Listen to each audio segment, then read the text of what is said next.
Mahirap talaga kapag lumaki ka na walang magulang. Yung hindi mo malaman kung ano ang gagawin mo sa iyong buhay. Sa murang edad ay mag-isa mong lalabanan ang mga pagsubok at mga problema. Ikaw, lumaki ka ba na hindi mo nakapiling ang iyong nanay at tatay? Kung ganon mga kahuanatels ay tunghayan niyo po ang istoryang ito na tiyak ay kapupulutan niyo ng aral. 3 taon pa lamang ang batang si Joy ay palagi na nitong naririnig at nakikita na nagtatalo ang kanyang mga magulang. Palagi kasing pinagtatalunan ng mag-asawa ang kanilang mga gastusin. Masipag naman ang kanyang tatay at wala itong tigil sa pagtatrabaho. Kaso yun nga lang, hindi pa rin sumasapat sa kanilang pamilya ang kinikita nito sa pangaraw-araw. Ano ka ba naman, Diego? Maghanap ka naman kasi ng magandang trabaho. Hindi yung nagtsatsaga ka dyan sa pagtitinda mo ng taho. Sana pala, noong una pa lang, ay hindi na ikaw ang pinili ko. Galit na sabi ni Aling Criselda. Palaging ito ang bukang bibig ng babae sa kanyang asawa. Pasensya ka na talaga. Ito lang naman ang alam kong hanap buhay. Baka kung tumigil ako sa pagtitinda ng taho, ay mahirapan akong maghanap ng bagong trabaho. Nakayukong sagot ni Mang Diego. Halos pabayaan lamang ni Aling Criselda ang kanyang 3 gulang na anak sa tuwing wala ang kanyang asawa. Palagi itong pumupunta sa kanilang mga kapitbahay para lamang makipagtsismisan.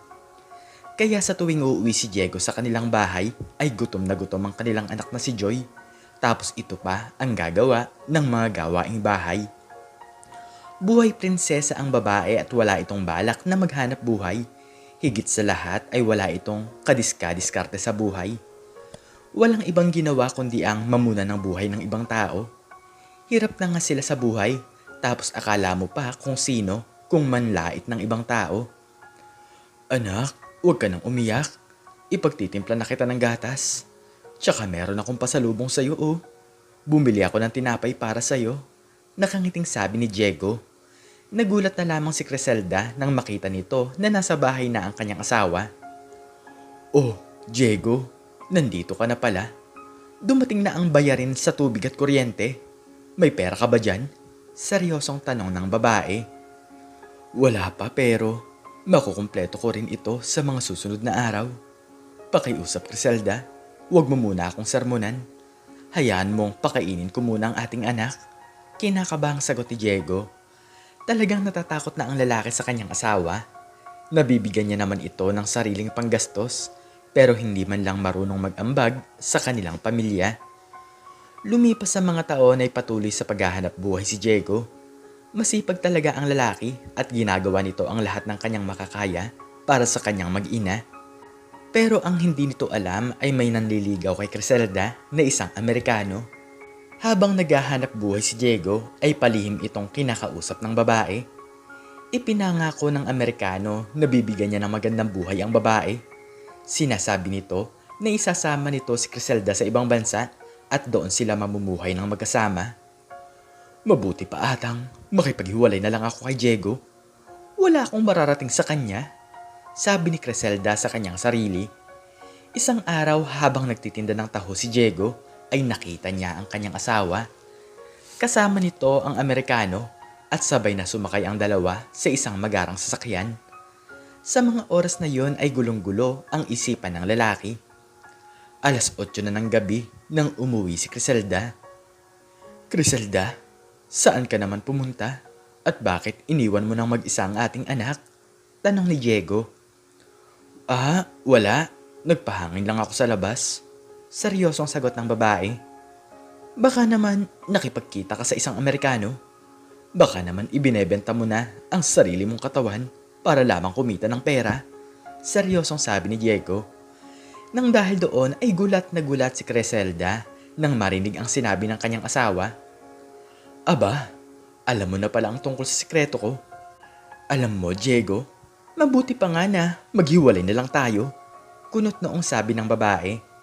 Nang dahil doon ay napagdesisyonan ng mag-asawa na maghiwalay na lamang. Kukunin daw ni Diego ang kanilang anak pero hindi pumayag ang kanyang asawa. Hindi, Diego. Ako ang mag-aalaga kay Joy. Mas mabibigyan ko siya ng magandang buhay dahil magiging mayaman ako. Mas mayamang lalaki ang ipapalit ko sa'yo. pangmamaliit ni Criselda. Hindi na kinayang tiisin ni Diego ang kanyang nararamdaman.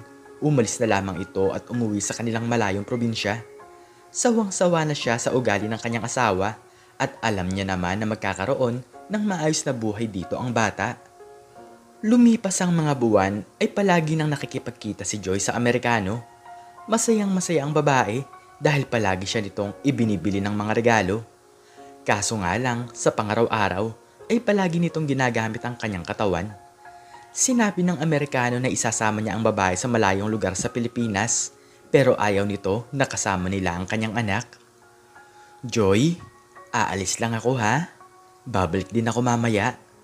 Marunong ka na namang magluto at ito nga palang 5,000. Panggastos mo yan para sa sarili mo. Huwag kang mag-alala dahil uuwi din ako. Pakunwaring sabi ni Criselda. Iniwan ng babae ang kanyang anak para lamang sa kanyang nobyo na isang Amerikano. Wala nang ibang inisip si Criselda kundi ang kanyang sarili lamang. Lumipas ang maghapon ay nagtataka na talaga si Joy kung bakit hindi pa umuwi ang kanyang nanay. Nakatulog na lamang ito sa kanyang higaan, ngunit sa kanyang pagising ay wala pa rin ang kanyang ina. Naging tsismisa ng mga tao na sumama na si Criselda sa Amerikano. 3 araw pa kasi ang lumipas ay hindi pa rin umuwi ang babae. Nakakainis talaga yang si Criselda. Isipin mo ba naman, iniwan na mag-isa ang kanyang anak? Nang dahil lang sa pera ay sinira ang sariling pamilya. Inis na sabi ng isang babae. Gulat naman si Joy nang muli nitong makita ang kanyang tatay. Hindi kasi matiis ni Diego na hindi makita ang kanyang anak, kaya niya ito binalikan. Napapailing na lamang ang lalaki nang malaman nito ang balita. Pinabayaan pala ng kanyang asawa ang kanilang anak nang dahil doon ay isinama ito ni Diego sa kanilang probinsya. Tay, nasaan po si nanay? Malungkot na tanong ng bata.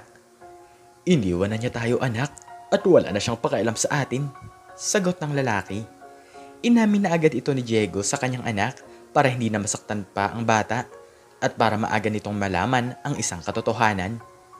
Todo sikap si Diego para mabigyan nito ng maayos na buhay ang bata. Pinag-aral niya ito sa eskwelahan.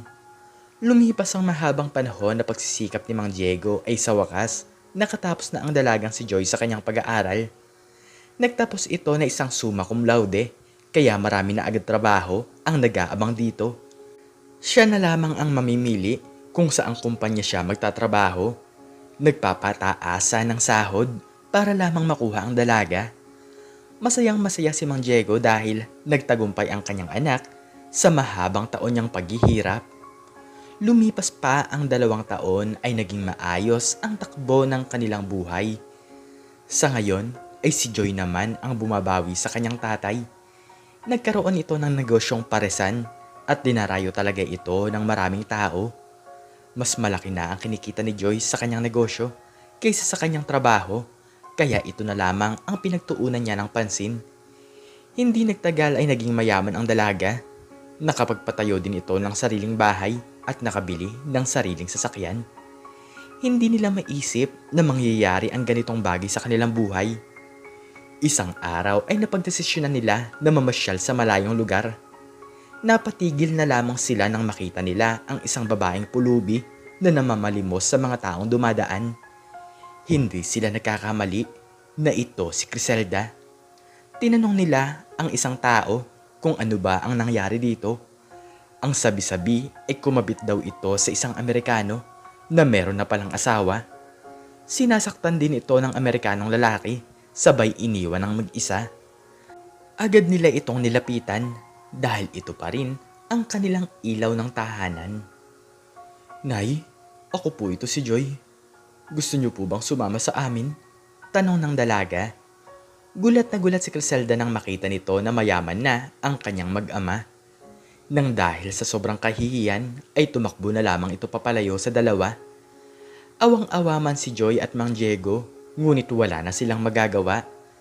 Kasalanan din naman ni Criselda kung bakit ito nangyayari sa kanyang buhay. Nang mawala na sa paningin ni Criselda ang kanyang mag-ama, ay sising-sisi ito sa kanyang mga nagawa. Iniwan niya ang dalawa nang dahil lamang sa pera, ngunit magkakapalit pala ang sitwasyon ng kanilang buhay. Simula noon ay nagpalaboy-laboy na lamang sa kalsada ang babae. Samantalang si Mang Diego at Joy naman ay patuloy na gumiginhawa ang buhay. Gusto mang humingi ng patawad ni Criselda nang dahil sa kanyang mga nagawa, ngunit kinakain talaga siya ng sobrang kahihiyan. Isang aral ang nangyari sa buhay ng babae. Huwag mong mamaliitin ang mga taong nakapalibot sa iyo at huwag mong iiwan ang iyong pamilya nang dahil lamang sa pera. Isang araw ay inutusan ni Joy ang isang lalaki para magbigay ng tulong sa kanyang ina. Alam niya kasi sa kanyang sarili na hindi ito tatanggapin ni Criselda kapag nalaman nito na ang tulong ay nanggaling sa kanila. Masaya naman si Mang Diego dahil kahit papaano ay natutunan nila ang magpatawad. Sa buhay natin ay dapat nating pahalagahan ng isang tao, may pera man ito o wala. Makontento ka sa isang bagay na alam mong pinagsikapan ng isang tao. Mahirap man ang buhay pero matuto kang lumaban ng patas. Huwag kang patamad-tamad. Huwag mong pairalin ang mapagmataas mong ugali. Yung alam mong mali ka na tapos ipinaglalaban mo pa. Tandaan mo na iba't iba ang estado ng buhay ng isang tao. Ilugar mo ang yabang mo, hindi yung mahirap ka na tapos mahilig ka pang maliit ng mga taong walang pera. Magpatuloy ka lang kaibigan at mabuhay ka nang walang tinatapakan at walang sinasaktan. Ikaw, anong natutunan mo sa maikling istoryang ito? Makikicomment po sa baba kung ano man po ang inyong natutunan. At hanggang dito na lamang po nagtatapos ang aking maikling istorya at sana po ay nagustuhan niyo po ito. Please like, share, and subscribe and click the notification bell para lagi po kayong updated sa mga bago ko pong istorya. Muli, mga kahuanatels, ay maraming salamat po sa inyong lahat at God bless us all.